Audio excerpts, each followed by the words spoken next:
implementing. And then the support for Ukraine, of course, continuing, extremely important. And I expect allies today to again commit multi-year. We will see exactly what comes out of it, but my expectation is that we will come out with a strong commitment to keep on supporting Ukraine. What this leads to is a NATO which is truly transformed. If you look at it from the United States perspective, you will have European allies which are much more capable to, with the US, work together in NATO to keep 1 billion people safe. President Trump has been able to finally get done what since Eisenhower American presidents tried to do, which was to equalize defense spending between Europe and the United States. It is now happening. On this trajectory, 5%, we already reached the 4% this year, which is amazing. Of course, not only because of President Trump, also because of the Russian threat. But let's be honest, President Trump encouraging European allies and Canada to do this has really helped. And it is delivering. I think this is absolutely important. So a much stronger NATO, a much stronger Europe in a stronger NATO. NATO 3.0. And then I also expect allies today to discuss Iran. I expect allies today to discuss Iran. I expect allies today to reconfirm that Iran should never, ever get its hand on a nuclear capability. And secondly, that the principle of the freedom of navigation, so the Strait of Hormuz, completely opening up again is a sine qua non, is crucial for all 32 allies. So with that, I'm happy to take a few questions. Sir.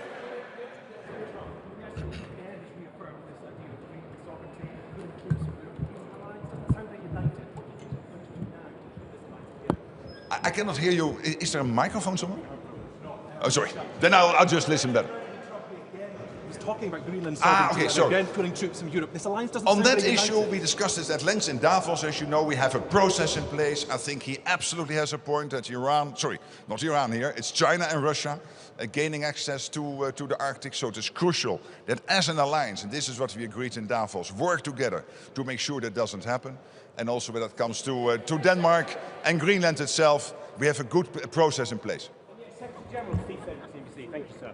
He's already said he's very disappointed with NATO in his opening comments, disappointed with them regarding Iran, disappointed regarding the lack of action from NATO allies over Iran, despite your best efforts yet again to explain to the President how much Europe is spending, how much Canada is spending, and what support could be available for Iran. Is it falling on deaf ears? And actually, he said he doesn't even want to be here without Mr. Erdogan's intervention. Well, hey, listen, we know that there is disappointment on the American side when it comes to Iran, and it has to do with isolated cases. At the same time, we see up to 5,000 sorties from European bases. It's implementing all the bilateral basing agreements. It is, again, Europe as one big platform of power projection for the United States. That's happening. And when it comes to the money and the spending, I mean, Europe now equalizing with the United States. It is this president who encouraged us to do this, very forcefully. Of course, there is also the Russian threat, which forces us to do this on the European side of NATO. And I think this is a big win for the American president. He has been extremely successful, pushing for this since Trump 45, now achieving it in Trump 47. Yes, sir. What is your reaction on the recent US attacks on Iran, and why don't you fear that this will overshadow this summit?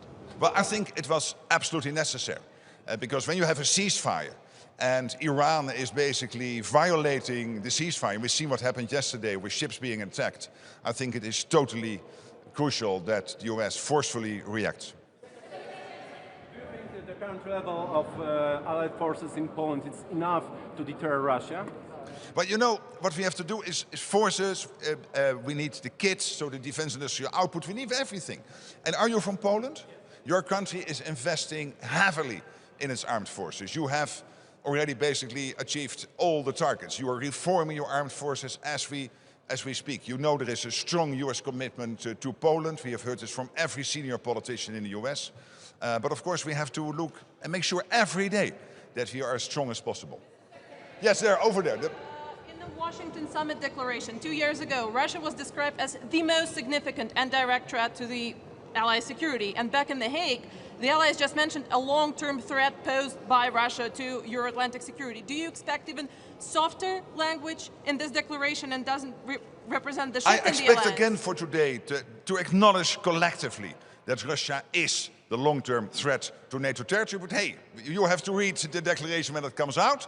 But I have clear expectations that the long-term threat of Russia will again be noted. Yes, please. Sorry, Mr. Secretary, thank you so much. You say that this summit is about delivery. What is the single most important outcome that you're expecting to see out of this summit? Are we expecting to see something like 5% defense pledge like we saw at the summit in Hague? Are we expecting? But this is about delivering on the pledge. The 5% pledge was there.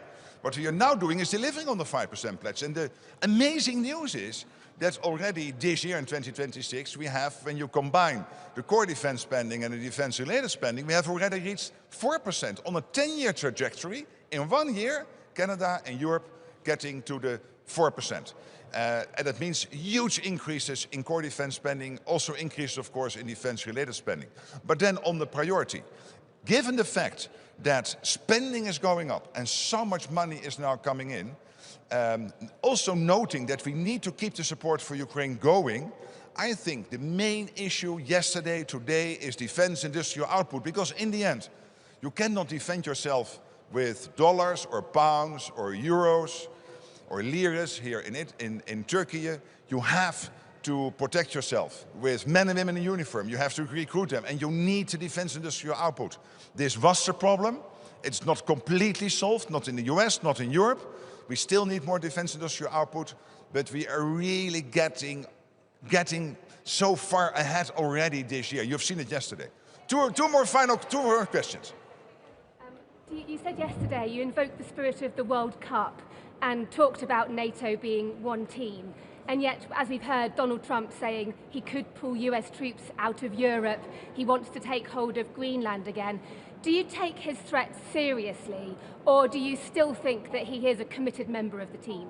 He is completely committed to there is complete commitment of the United States to NATO, but there was one, and still to a certain extent, is one expectation. So the commitment is there, no doubt.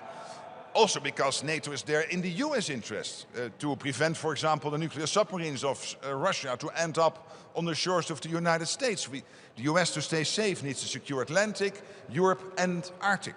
So there is complete commitment to NATO. But hey, there's also an expectation. And the expectation was and is that the Europeans and the Canadians will equalize their spending with the United States, which I think, and many of the colleagues in the room today think, is completely fair. Now, the good news is, and this is the big win today, it's a loss for Putin, it is a win for President Trump, that the Europeans and the Canadians are doing exactly that. Final question. Sir, with the hat. Lauri from Finland. Can you speak a little bit louder? Yeah. What is your message to Russia and Vladimir Putin?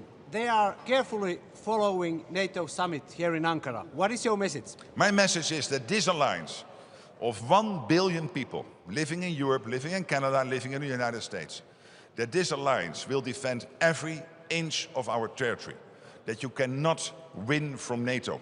We are defensive, we will never attack anyone, we will only defend our way of life, our democracies, our territory, so don't fool with us, don't play with us. Thank you so much, and I'll see you after the conference at my press conference. Looking forward to that. Take care.